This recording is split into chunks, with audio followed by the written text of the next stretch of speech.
rendons merci à l'ancienne pour cette lecture longue, mais longue à souhait. Il fallait bien lire toute l'histoire en détail. Maintenant, tenez-vous prêts. Vous vous prosternerez et vous adorerez la statue que j'ai faite. Si vous ne l'adorez pas, vous serez jeté à l'instant même au milieu d'une fournaise ardente. Et quel Dieu vous délivrera de ma main. Shadrach, Meshach et Abed-Nego répliquèrent au roi Nebuchadnezzar. Nous n'avons pas besoin de te répondre là-dessus. Voici, notre Dieu que nous servons peut nous délivrer de la fournaise ardente et il nous délivrera de ta main, ô roi. Sinon, sache, ô roi, que nous ne servirons pas tes dieux et que nous n'adorerons pas la statue que tu as élevée. Voilà ce que disent les versets 15, 16, 17 et 18 de ce chapitre 3 de la prophétie de Daniel. Nous sommes à la veille de la rentrée scolaire. Daniel et ses 3 compagnons ont été admis à une bourse de l'État babylonien. Le roi babylonien a fait une sélection et il a retenu quelques personnes, parmi lesquelles les 4 juifs, Daniel et ses 3 compagnons. Ils sont inscrits dans un programme de formation qui peut correspondre à un programme de licence de nos jours, ou alors à une formation dans une école spécialisée. On peut dire que Daniel, Shadrach, Meshach et Abed-Nego sont peut-être admis à l'école nationale, ou alors, oui, à l'école nationale de la magistrature de Babylone. Ils sont boursiers. Et parce que sélectionnés par une bourse, ou alors pour une bourse du roi, ils sont soumis à des conditions de vie. Ils doivent se comporter d'une certaine manière pour justifier de ce que la bourse doit leur être payée, versée. Mais, premier incident, Daniel décide de ne pas goûter à cette soupe. Il préfère ne pas manger de ce qui est servi à la table du roi. Il demande qu'on leur serve à ses compagnons et à lui seulement des légumes. Parce qu'il ne veut pas se souiller en consommant les mets du roi. C'est déjà un gros risque. Le roi constatera plus tard qu'à force de consommer seulement des légumes, Daniel et ses compagnons sont en meilleure forme que les autres. La suite, c'est que le roi, dans un élan de grandeur, dans une démarche de mégalomanie, le roi décide de se faire construire une idole. Les commentateurs disent que cette idole avait 27 mètres de hauteur. Donc, à peu près l'équivalent de 9 étages. 9 maisons superposées. Le roi veut, en construisant, en bâtissant, en érigeant cette idole, le roi veut concentrer, centraliser le culte et s'assurer que par l'adoration de cette unique idole que lui, il a érigée, tout son peuple reste focalisé sur lui. Nous sommes donc dans un contexte d'idolâtrie institutionnalisée, systématisée. C'est ce que tout le monde fait. C'est ce que tout le monde doit faire. Ceux qui ne le font pas dérangent et ils peuvent mériter la mort. Les enfants, l'école recommence demain. Et vous allez vous retrouver dans une situation où tout le monde triche. D'ailleurs, on ne triche pas, on se renseigne. Non, tout le monde se renseigne. Et vous voulez faire quoi? Vous voulez montrer quoi aux gens? Non, faites comme les autres. Vous trichez et vous passez vos examens. Vous allez vous retrouver dans un contexte où le professeur de mathématiques ou de philosophie ou de SVT ou de je ne sais quoi a sorti son bord et tout le monde doit l'acheter. Ceux qui achètent le bord du prof ont déjà la bonne note. Ils peuvent déjà être sûrs qu'ils ont la moyenne. Si vous n'achetez pas, vous avez la sous-moyenne. C'est ce que tout le monde fait. Des jeunes filles, vous allez vous retrouver dans un contexte où pour peu que les petites choses commencent à pousser là, vous devez passer dans la chambre du professeur. C'est ce que tout le monde fait. Vous allez faire comment? C'est la règle. Monsieur le proviseur, j'espère que je ne suis pas en train de...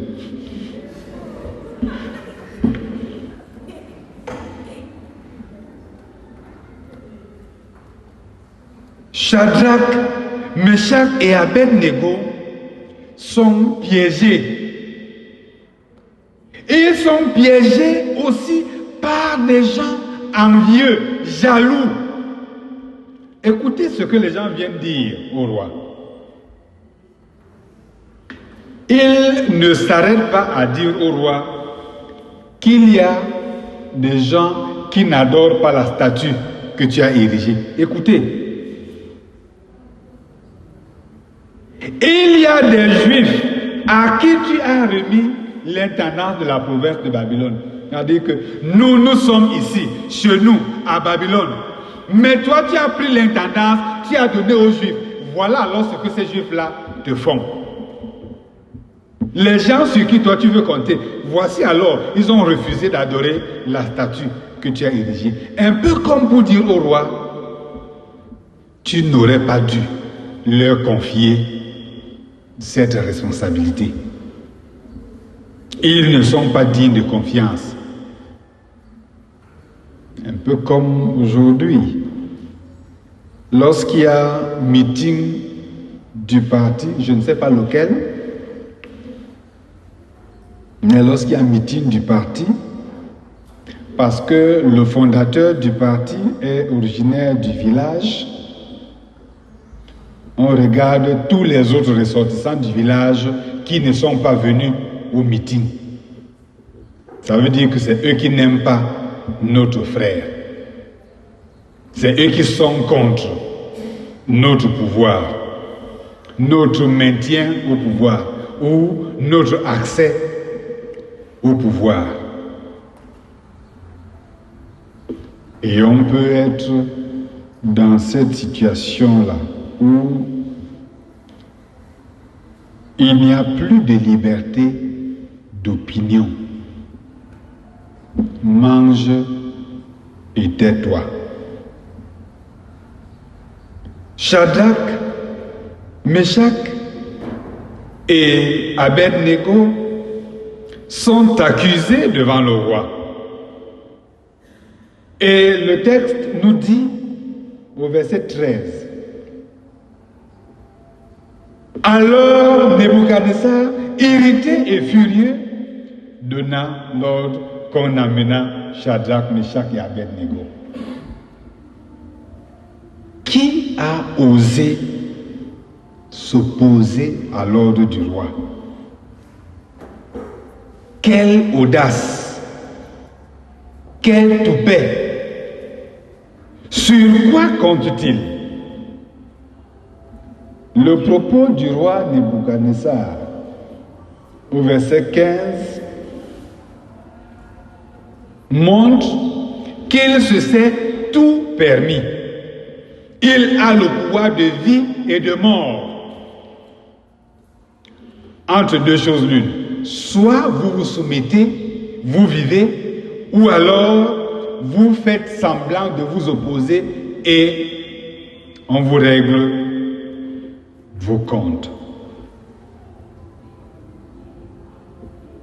Mais voici la réponse de Shadrach, Meshach et Abednego à la question du roi, verset 15.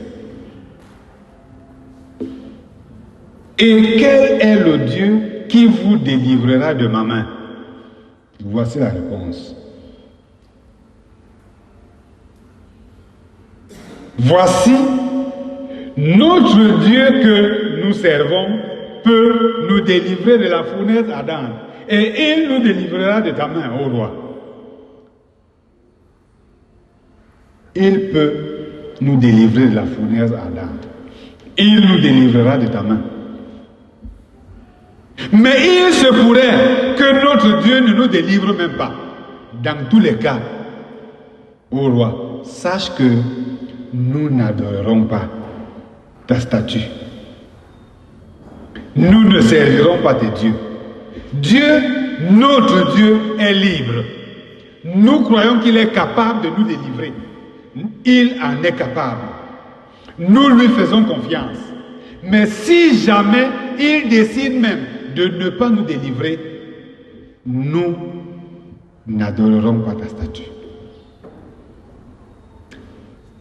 Ces jeunes gens auraient pu se trouver des excuses.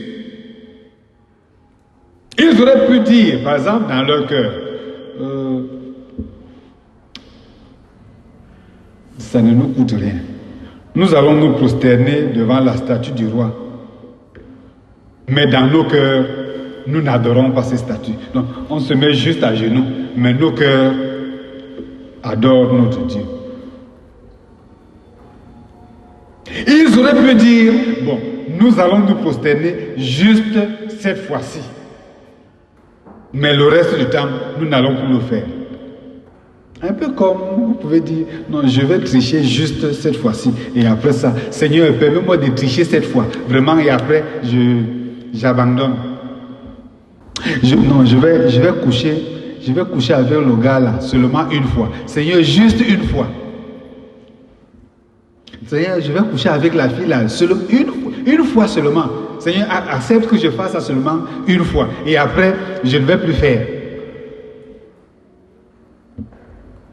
Non, Seigneur, comme tu vois que là, je suis coincé. Je manque pour la dernière fois. Juste pour qu'on ne m'attrape pas. Je manque pour la dernière fois. Et après, je te promets que je ne vais plus jamais mentir. Ils auraient pu donner ce genre de justificatif. Oh, Seigneur, toi-même tu comprends.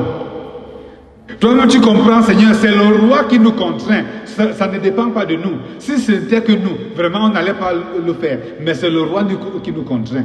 Seigneur, toi-même tu vois que c'est le professeur qui a demandé que je fasse.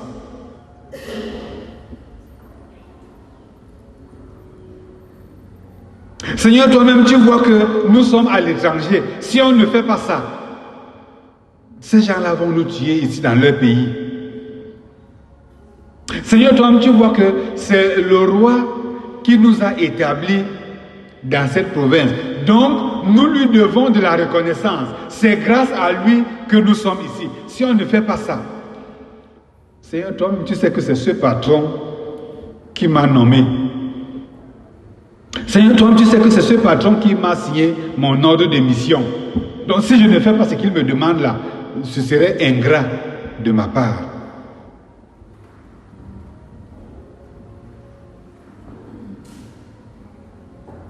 Oh, Seigneur, toi-même, tu sais que avant nous, nos parents eux-mêmes, nos grands-parents, nos ancêtres eux-mêmes ont fait pire que ça. Donc, nous, on se met seulement à genoux devant la statue. Toi-même, tu vois que ce n'est pas très grave.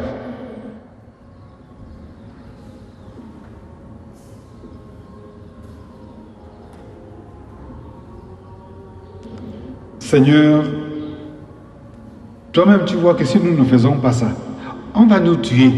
Et quand on nous aura tués, c'est les non-chrétiens qu'on va établir dans la province de Babylone. Ils ne vont pas aider nos frères. Donc, pour qu'on ne meure pas, pour qu'on soit encore là, pour aider nos frères, mieux on se met à genoux juste une fois et puis ça passe. D'ailleurs, Seigneur, toi-même, tu vois qu'en nous mettant à genoux, ça ne fait du tort à personne. Ça ne fait du mal à personne. On se met juste à genoux et puis c'est fini. On se donne souvent beaucoup de justifications, beaucoup d'excuses, beaucoup de raisons pour faire ce qui est contraire à la volonté de Dieu. Shadrach, Meshach et Abed-Nego sont restés fermes sur leur position. Ils ont osé tenir tête au roi Nebuchadnezzar, qui n'était pas n'importe lequel des rois. Ils ont osé le défier. Nous pouvons nous poser beaucoup d'autres questions, même par rapport au roi. Par exemple, pendant que le roi érigeait une statue de 27 mètres de hauteur, une statue en or, que mangeait le peuple? De quoi vivait le peuple? Imaginez 9 étages. 9 étages d'or. Une statue qui a la hauteur de 9 étages. Elle est en or. Imaginez un peu le coût. Pendant ce temps, que mangeait le peuple? De quoi vivait le peuple? J'imagine que pendant ce temps se développaient les mouvements OTS.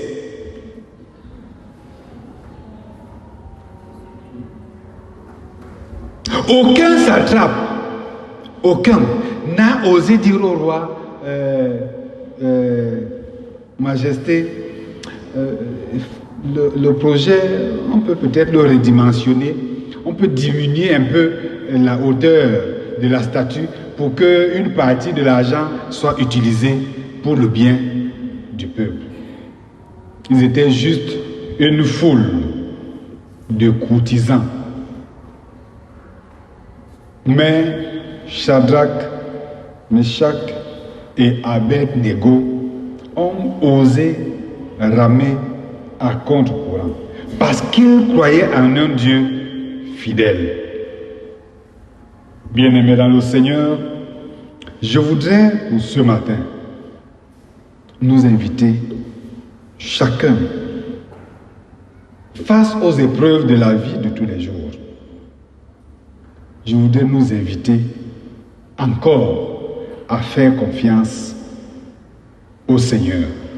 Malgré les pressions, malgré les tensions, malgré les épreuves, fais confiance au Seigneur. Malgré les menaces, fais confiance au Seigneur.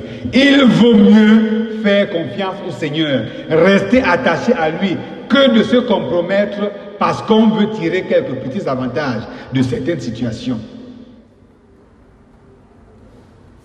J'aime souvent vous dire que je n'ai ni honte, ni peur d'être seul quand je sais que ce que je dis ou ce que je fais est conforme à ce que Dieu attend de moi. Ça ne me fait ni honte ni peur. Je préfère d'ailleurs être seul avec Dieu que d'être avec des gens sans Dieu. Fais confiance à ton Dieu malgré la maladie, malgré les épreuves de la vie, malgré les menaces. Fais-lui confiance parce qu'il est fidèle. D'ailleurs, le texte nous le montre. Shadrach, Meshach et Abed-Nego ont été jetés dans la fournaise surchauffée. Ce n'était pas un petit four à pain. Ce n'était pas un petit four à pain. C'était probablement une fournaise où on fondait les métaux. C'est probablement dans cette fournaise qu'on a fondu l'or qui a servi à la construction, à l'érection de la statue. Ce n'était pas une petite fournaise. Elle a été surchauffée. Et le texte nous dit que les hommes vigoureux, les plus vigoureux de l'armée de Babylone, qui ont saisi Meshach, Shadrach et Abed-Nego pour les jeter dans la fournaise, ils se sont seulement approchés de la fournaise. Ils ont été brûlés, ils sont morts. Simplement parce qu'ils sont approchés de la fournaise, ils sont morts. Mais Shadrach, Meshach et Abed-Nego ont été jetés à l'intérieur. Et le texte nous dit que ils ont été jetés en caleçon, mais même leur caleçon n'a pas été brûlé par le feu. Quand ils sont sortis, on a constaté qu'ils n'avaient même pas l'odeur de la fumée sur eux. Même leurs cheveux n'ont pas été brûlés. Ils sont sortis de la fournaise surchauffée. Le texte dit que c'est seulement les liens dont on les avait liés qui ont été brûlés par le feu. Je ne sais pas si vous comprenez ça.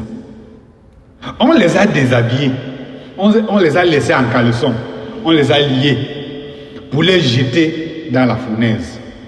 Quand ils sont entrés dans la fournaise, le feu a plutôt brûlé les liens qu'ils avaient sur eux, mais même leur caleçon n'a pas été brûlé. Ils sont sortis, ils n'avaient même pas l'odeur de la fumée sur eux, parce que le Seigneur a veillé sur eux. Il n'a pas changé. Il est le même, ce Dieu qui par Jésus-Christ nous a promis ceci. Voici, je suis avec vous tous les jours, jusqu'à la fin du monde. Dans ce monde où le faux, le mensonge, la tricherie, l'idolâtrie, la duplicité, la tromperie sont érigés en règle. Vous qui allez à l'école, dans ce milieu où les parents doivent aller voir les enseignants pour arranger les bulletins des enfants. Vous qui êtes enseignant, dans ce milieu où chaque enseignant fait des ponctions sur les parents, parce qu'il faut que les parents viennent le voir pour qu'il encadre bien les enfants. C'est ce que tout le monde fait. Vous qui êtes dans ce milieu où chaque parent doit aller voir le proviseur, parce que l'enfant a fait je ne sais quoi, ou quand, comment, et on doit peut-être changer de ville, et si on va dans cette autre ville, avec ce bulletin-là, l'enfant ne sera pas inscrit. Monsieur le proviseur, on fait alors comment? Dans ce système, dans cette façon de faire, il faut encore faire confiance au Seigneur. Il faut encore rester fidèle au Seigneur. Il faut encore oser montrer aux autres que moi, parce que je crois en Jésus-Christ, ça, je ne ferai pas.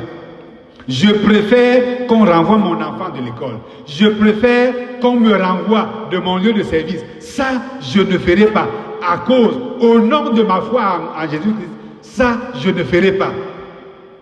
Je préfère qu'on m'affecte de Sikem, qu'on m'envoie à Matem, ou bien à Mwam, ou je ne sais où. Mais ça, je ne ferai pas. Je préfère qu'on introduise une motion de retrait de confiance contre moi, à la JAP, à l'ACF, ou je ne sais où. Mais ça, je ne ferai pas. Parce que ma foi en Jésus-Christ ne m'autorise pas à faire cela. Je préfère que mes parents me coupent les vivres. Mais ça, je ne ferai pas au nom de ma foi en Christ. Je préfère qu'on se moque de mes enfants au quartier. Mais ça, je ne ferai pas à cause de ma foi en Christ. Je préfère que mes copines, mes voisines se moquent de moi. Mais dans ma maison, mes enfants et moi, nous ne ferons jamais ça. Je préfère que mes cousins et cousines se moquent de moi. Peut-être parce que, selon eux, là-bas chez lui, c'est sa femme qui commande. Mais attendez, vous vouliez que la femme de qui vienne commander? Mais si ma femme me commande chez moi, pourquoi ça vous fait mal? Vous vouliez venir me commander à sa place?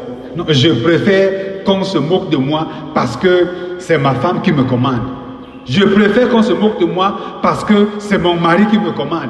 C'est mon mari. Quoi de plus normal qu'il me commande? Ou bien on voulait que c'est mon cousin ou mon père resté chez lui qui me commande encore dans la maison de mon mari. Bien-aimés dans le Seigneur, le monde veut nous voir. Le monde veut nous voir faire des choses qui témoignent de ce que nous disons que nous sommes. Le monde veut nous voir, peut-être même prendre des risques, parce que nous assumons ce que nous disons que nous sommes. Malheureusement, nous offrons souvent au monde le visage de ce que j'aime appeler les chrétiens spaghettis. Vous savez, le spaghetti, quand il est cuit, il ne peut pas se tenir droit. Dès que tu soulèves, ils font tous comme ça.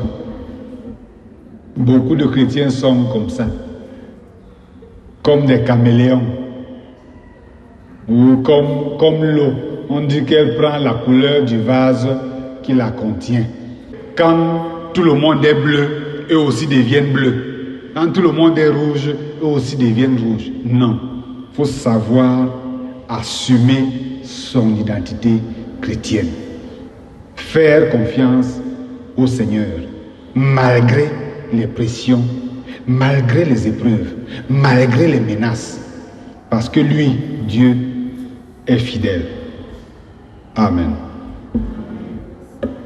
Que le Seigneur, le Dieu de grâce, que le Seigneur, le Dieu tout-puissant et éternel, vous bénisse et vous garde. Qu'il vous remplisse de courage et de zèle et d'audace pour que vous sachiez vous tenir sur votre engagement attendant son intervention. Qu'il ouvre devant vous des portes que rien ni personne ne peut fermer. Il est juste, il est fidèle et bon, il peut le faire pour que toute la gloire revienne à Jésus-Christ, notre Sauveur et notre Seigneur. Je suis fort, oh, oui, plus que vainqueur par le sang de Jésus. Je suis fort, fort, oui, plus que vainqueur par le sang de Jésus, mon Sauveur. Amen. Bon dimanche à tous.